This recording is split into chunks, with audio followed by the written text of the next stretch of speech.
So I'm going to begin by talking about how to practice. And as the Buddha said that we should make a start, he said, Arambata Nekamata Yonzanta Buddha Sasane, that we should begin the practice. And the yogis have been doing that. Coming here, we take the precepts, and this establishes us in good moral conduct. So with good moral conduct, our physical and our verbal behavior becomes pure. We don't do wrong physically and verbally as we keep this sila of 8 precepts. Even 5 precepts is good enough. And then we undertake the practice of satipatthana, which is, when we keep morality, it's very good because we can restrain ourselves from doing wrong. But what good is it if our mind still wants to do bad things? If our mind still wants to harm or to indulge, in things that it shouldn't do. So, therefore we need to practice concentration and wisdom, and this is what we do with the practice of satipatthana. We are aiming to develop purity of mind, purity of physical, verbal, and mental behavior. And there are 2 causes for this to come about. And the first cause is listening respectfully to the Dhamma, to the practice. Sadhukang savana. One has to listen carefully so as to understand it. And that means that when we listen to the talk, we should pay attention and not let the mind wander. And also the same in the interviews, to listen to whatever advice may be given. So the second cause is to apply the practice, sadhukang manasikara, to take it to heart, to apply what you have listened to.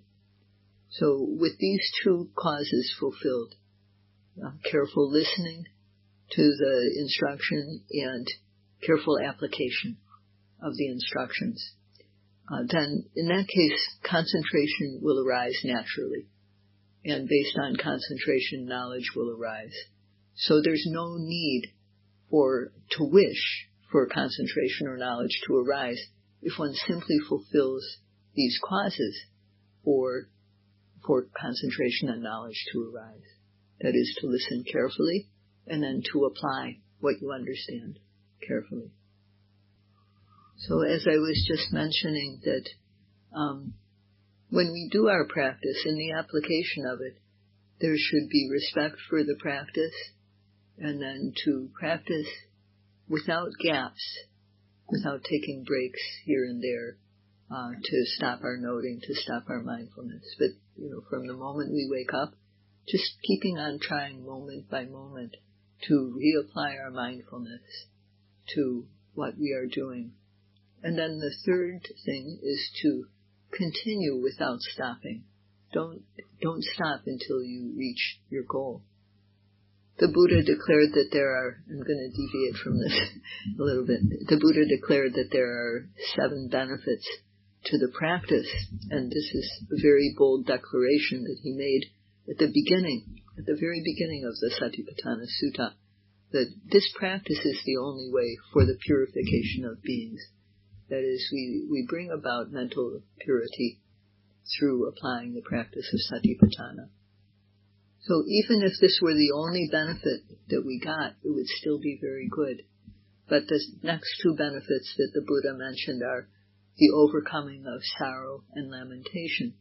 As we know from when we practice, we can apply our mindfulness to the feeling of sorrow that arises, and it will go away. The need to cry also can go away when we note it. And further, the causes for sorrow and lamentation to arise in the first place can be overcome.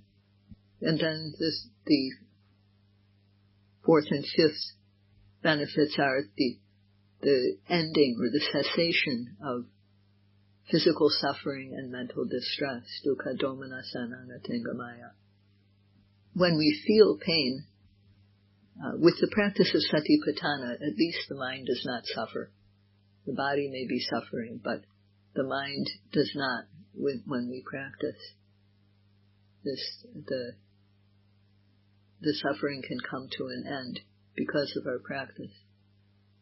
And this practice leads to the gaining of the noble path, that is path knowledge, the culmination of Vipassana knowledge, and the realization of Nibbana. So if we want to gain these benefits, that will encourage us to make effort in the practice and to practice with care and respect. And as Magali asked, what is a good yogi? Teachers really like it when they see a yogi follows their instructions. And then when you see that they get benefit from the practice, it's really rewarding. So that's, when we know that people are listening and then applying the instructions. So if we do this, then we can gain from our time being here.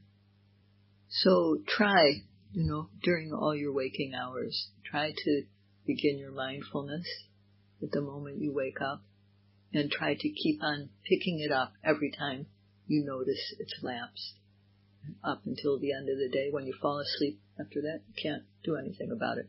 When you're asleep, nothing to note. That is your rest. That is the rest from noting for the yogi. So the Buddha spoke a very short sentence, 3 words in Pali, 8 syllables if I speak it, to say, what it is when we do the practice. And he said, Bhutan Bhutato Pasati. That is, to see what is, observe what is there as it is. To see what really is there as it is. So people who want to open the eye of knowledge, who want to understand practically the true nature of mind and matter, nama and rupa, to know how mind and matter are related as cause and effect, how they arise and pass away, how they are impermanent, unsatisfactory, and without an inherent self. For people who want to develop Vipassana knowledge until it matures and to gain lasting happiness, the Buddha said what we need to do is focus closely and observe what is as it is. So this is the meaning of that sentence, Bhutan Bhutato Pasati. Pasati, that one observes and knows. Bhutan, what is, what occurs. Bhutato, as it is. So just, to make it simple, to know what is as it is. And if one looks at what is there as it happens, then one is bound to see to see it the way it really is. So this summarizes the practice of meditation, to observe what is as it really is. So where should we observe this thing, what is as it is? Where should we observe this? Should we observe it in other people, or should we observe it in ourselves? Okay, yeah, right. And what is it that's happening inside of us? Okay, as some people may remember that we talked a little bit about this. There's hardness, like when we feel ourselves. There's hardness, softness, gentleness. When we feel a bony area on our body, it feels hard. When we feel a fleshy area, it feels soft, gentle. And these are things that are really there, these qualities. And in the text, these things that are hard or soft or gentle, subtle, are the earth element, Patavi Dhatu. And then there is solidity, things that are solid, moisture, stickiness, flowing. Sometimes people cry, and when there's tears, we know the flowing. This is the water element. So just like ice can become, it's just frozen water. The same thing, when things are are solid in our body, it's because of there's not very much water element. So this is another thing that is really happening. The water is obvious, as I mentioned, when we sweat or cry or our nose runs or when we urinate. These are all things that are very obvious. And then there's heat, cold, warmth, lightness. There's lots of this in the body. So we don't really need to look very hard to find these things. And that is due to the temperature element. And then there is stiffness or tension, vibration, like when something is very sturdy and supporting, that's what we mean by stiffness. And tension, like the way a balloon gets tight when you fill it up with air. And this too, these types of qualities are in the body. And this is manifestation of the air element. So these four things, the earth, water, fire, and air, are the grossest level of material in the body. These are like the basic building blocks of matter, according to the Buddhist texts. But then in the body there's also the eye that is capable of seeing form and color, and the ear that is capable of capturing sound, the nose that receives the smell, the odors, and the tongue that receives the taste, and then the body base that can receive touch. And touch can be experienced throughout the body, in every place that is not hard. Like the hair and the teeth, they aren't capable of receiving touch, but any place that is soft and fleshy is capable of receiving touch, whether inside or outside. But for us, the eye, ear, nose, and tongue are the most obvious, and the body base is not, in a way, it's not so obvious. And then there is seeing consciousness, that is, when we know the visible object, hearing consciousness that knows the sound, smelling consciousness that knows the smell, the odor, taste consciousness that knows the taste, touch consciousness that knows the tangible objects, and what we commonly think of as the mind, a mind consciousness, like thinking, planning, remembering, and so on. So these various objects, all these types of objects that have been mentioned, seeing, they have not been mentioned yet. There are various objects that meet with the mind, and that meeting of the mind and the object is called contact. And because of contact between the mind and the object, there's a feeling. And what we mean by feeling here is that when there is contact with a good object, there's a pleasant feeling. When there's contact with a bad object, bad quote-unquote object, there's an unpleasant feeling. And when the contact occurs with a neutral object that's neither obviously good or bad, then there's a very subtle feeling that is neutral. So these are all mental phenomena, which is called in Pali nama. These types of consciousness, contact and feeling, that is. Mind and matter, or nama and rupa, occur in pairs, down to even such small actions like blinking the eyes, opening and closing the eyes. In everything that we do, mind and matter is occurring together in a pair. So we don't need to look anywhere else, other than our own selves to see this. We have to study what happens inside us, and that is what is called bhuta, that which is occurring, happening. So in order to know what is happening, the yogi simply has to observe. But when we observe, we don't need to really think about, this is softness, this is hardness, and so on. We just have to apply our attention to, note it and observe things as a whole. So I will give an example, a very clear example, that shows the distinction between mind and matter.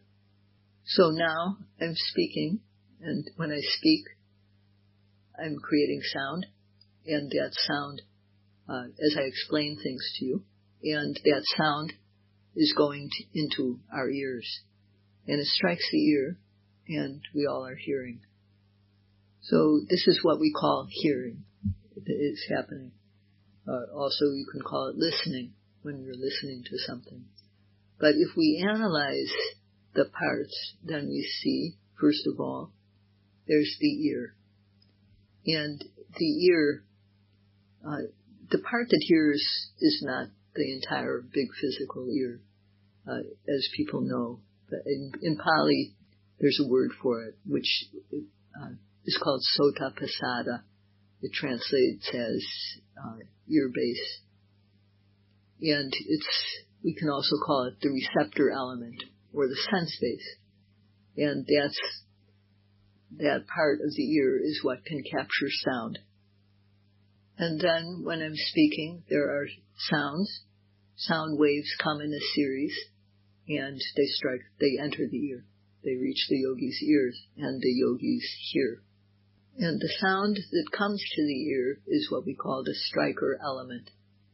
Whereas we have the sense base that is the ear, the striker element is that physical sound that actually strikes the ear or the eardrum.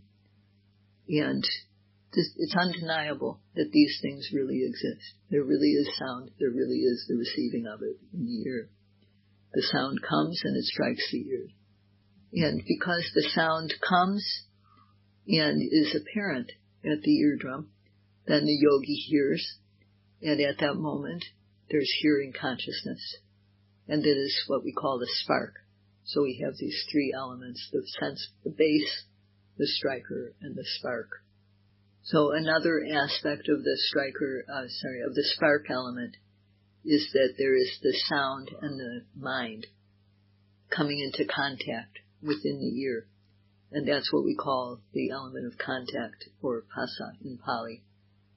And then because of the contact, there is a feeling that is pleasant, because of the sound is something pleasant, and there is if there's a dislikable sound, then there will be an unpleasant feeling. Or else, sometimes a subtle, neutral feeling if the sound isn't obviously good or bad. And this feeling is called in Pali Vedana. So of these three elements that come together, the base, the striker, and the striker element, which is the sound in this case, and the base element, which is the ear, are physical. And the spark element is mental. That is the spark that is made up of hearing consciousness, contact, and feeling, as well as other things that are not very obvious. So this is how mind and matter can be distinguished. And in the moment of hearing, this is what happens. This is what we would call bhuta, what is really evident or existing. The physical parts of our body, such as the ear. The ear is something that is present. There are four causes that support it so that it can hear. It is supported by the mind. It is supported by the weather conditions. It is supported by nourishment. And the root cause of it is our wholesome karma, which according to the Abhidhamma. So there is nothing that arises without a cause. And these are the causes for us to have an ear that works. So things arise due to their respective causes. And the sound also, in this case, it occurs because of me speaking. So, because I have the idea to say something, then, because of that idea in my mind, the sound gets produced. The sound waves travel in a series, and they reach the yogi's ear, and this is also obvious. So hearing occurs in our being. And it travels through, this is not obvious, but anyhow, the sound wave travels, primarily we see it travels through the air. But if you can say, it travels through the four elements until it reaches the ears of the listener.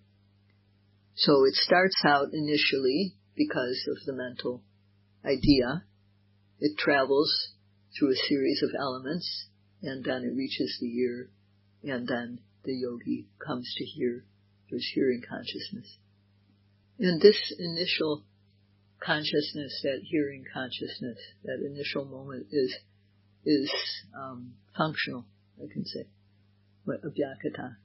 It's due to past karma. It's not something that is either wholesome or unwholesome. So in all of us, both mind and matter are evident at the moment of hearing, and that's why we call them bhuta in Pali. They are things that can be seen directly when we meditate. When we observe the hearing, we just observe it as a whole. We don't try to pick out, the ear. We don't just, say ear, or sound. We note the whole phenomena as a group. And this is just the way we do our practice. So this is what is meant by observing what, if hearing is what happens, then we note it as hearing. And this is what is meant by to observe what is as it is. So an example of this, of course, hearing is a concept for, it's a label that we use for the experience. And that's what we have to start with. But as we observe, we come to know the parts that are involved very automatically. So an analogy for this is that sometimes we want to know, when we look at a person's face and we want to know a certain part. We want to examine a certain part of their face. So we might want to know what the forehead looks like, or the eyes, or the cheek, nose. So when we first look at the person's face, we can't just zoom in on that individual part. We have to look at the face as a whole first. Direct our attention to the face as a whole. So when we're looking at the person's face, then, sometimes our gaze will fall on one part of the face, like the eyes or the cheeks or the nose. Where our attention falls maybe changes from moment to moment. But we look at the face as a whole. This is what happens. So we have to look face to face, and then we have to focus on the whole face. So it is by continuing to look at the person's face that we see what the parts are like. And it is similar to that when we observe hearing. So we can't just focus on the ear, although the ear is present. We can't just focus on the sound. We can't just focus on the hearing consciousness. We have to just take it as a whole thing, a whole phenomena, and label it as hearing. So as when we look at a person's face, looking at the face as a whole, the parts that we are interested in become apparent. And it is like that with hearing. When we focus on it as a whole, the different parts of it that interest us, that interest the mind, become apparent. So at times, the ear itself will be apparent as we note hearing as a whole. The ear may feel vibration. It may feel in a variety of ways. The sound may be apparent, the sound occurring one piece after another, or the consciousness knowing of the sound, together with the feeling, pleasant, unpleasant. Sometimes the contact is obvious. So although we focus our attention on the phenomena of hearing as a whole, what interests our mind will become apparent moment by moment, the different parts of it. This is experiential learning about hearing. If we just try to reflect on it, it's not experiential. So when should we observe hearing? Should we observe it after it has already happened? Or before it happens? So if it's already happened, we can't observe it anymore. We can't, it's not present. If I have to talk about Abhidhamma, it's not a presently arising object, it's a past object. We have to catch it right at the moment. If it's past, it won't be clear. If it hasn't yet happened, how can we observe it? So the only one we want is the one that's before or after present. That's right. That's right. If we try to observe it after it happened, it won't be clear. And if we try to observe it before it happens, it's not there. It's only imaginary. So the hearing that is happening right in the present moment is the one that is clear. So that's when we have to observe it. And to observe it like that, we have to note quickly, in time, not slowly and not sluggishly. So 2 things we need, and I mentioned these last night, but not in this way. 2 things that we need to get the sound right at get the hearing right at the moment that it happens is, first of all, we need to be prepared. We need to be ready to note it. So that at the moment that hearing happens, we need to be ready to make the effort to observe it. So the mind has to be active, alert, quick. Not sluggish, not slow, just kind of gazing at what is here and there, or it cannot also be withdrawn. It needs to be active like that. And that active effort is called virya, or atapa. So that is one essential thing that we need. And then we need the quality of aiming, or focusing, aiming the mind properly, which is what they call a jhanic quality, a jhanic factor, or a component of absorption. The aiming factor is what makes the mind connect accurately with the object. And so we need that as well as ardent effort to get the mind to the object, and aiming so that it connects at the right moment. And these 2 factors put together are what we mean by observing the object. So just as we have to observe hearing, applying effort and aiming as soon as hearing happens, it's the same with seeing, smelling, tasting, touching, thinking, bending the arm, stretching the arm, leaning our head, blinking, opening and closing the eyes, all the actions that we do. As soon as they happen, we have to apply effort to observe, and we have to aim so that our mind connects with the action right at the right moment. Although, of course, everyone here has a job to help out with taking care of things here. The only job for the yogi is to aim and apply effort to observe the arising object. That's the one thing that the yogi needs to do. And if we do this, then mindfulness, concentration, wisdom, they all come naturally.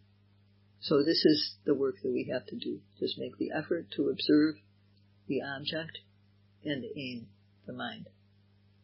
So the benefits of doing this are that it makes the mind alert when we try to practice in this way. So in that case, because of the effort made to observe and the aiming of the mind, laziness doesn't arise, because effort has taken the place of laziness. So effort takes the place of laziness, and when there is aiming, the mind doesn't slip off of the object. If the aim isn't accurate, the mind will slip off the object and go somewhere else. So what happens if the mind goes somewhere else?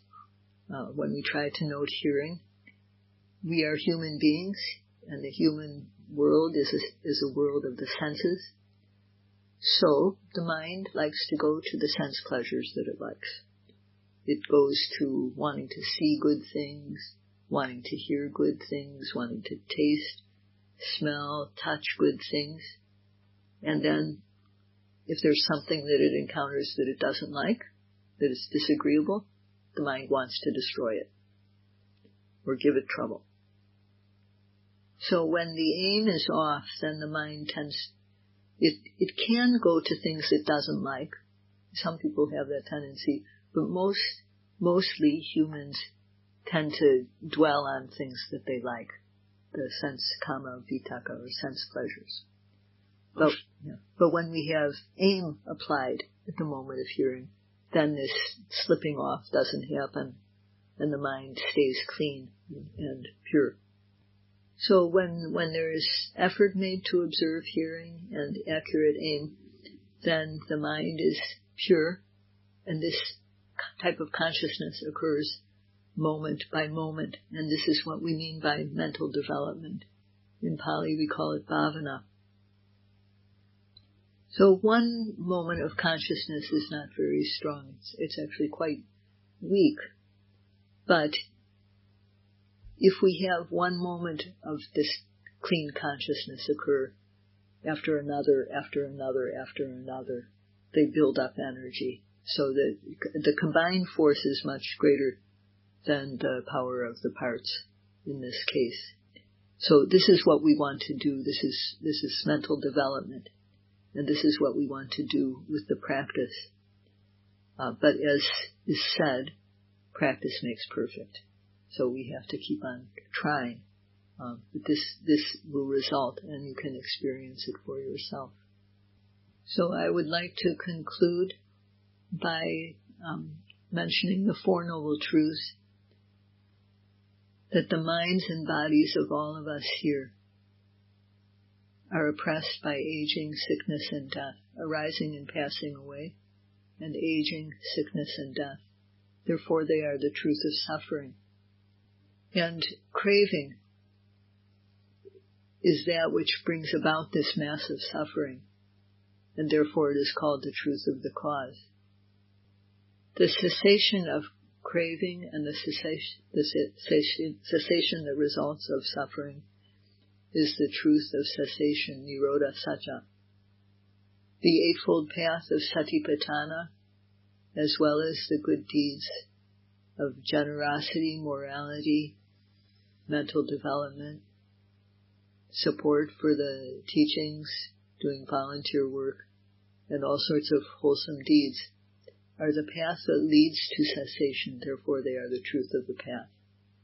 Through applying the practice of Satipatthana with respect, without a gap, continuing until you reach your goal, may you all realize the Four Noble Truths of full 4 times and experience the happiness of peace and the taste of liberation. That is Nibbana. Sadhu, sadhu, sadhu.